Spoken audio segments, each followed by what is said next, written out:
Welcome to our channel. Today we how to log into eBay Partner Network, full guide step by step clearly. To log into eBay Partner Network, start by opening your preferred web browser. In the address bar, type in the URL for the eBay Partner Network.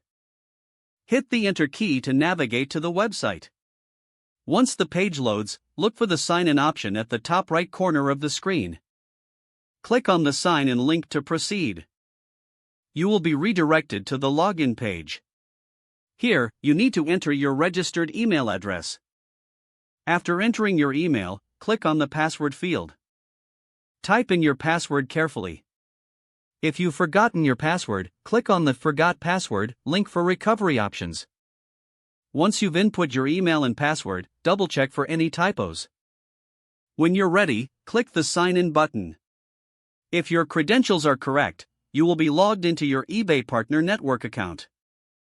In case you encounter any issues, ensure that your internet connection is stable. If you still face problems, revisit the login page and try again. Remember, you can also clear your browser's cache and cookies if needed. Once logged in, explore the dashboard to access your affiliate tools and reports. Make sure to log out securely when you finish your session. If the page does not load, refresh the browser or try again in a private or incognito window. Make sure you are using the correct email address, then retype it carefully to avoid small typos. If your password is not accepted, use the reset option and create a new strong password you can remember. Check your spam folder for verification or security emails, then complete any requested confirmation steps.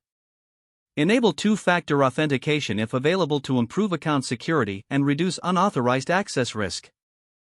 After signing in, review your profile details so your contact information and settings are accurate and current. If you see an error message, note it down and try again after restarting your device and internet connection. Log out when you finish, especially on shared devices, to keep your account and payment information secure. If the page does not load, refresh the browser or try again in a private or incognito window. Make sure you are using the correct email address, then retype it carefully to avoid small typos. Don't forget to like this video and subscribe to our channel for more step-by-step tech guides.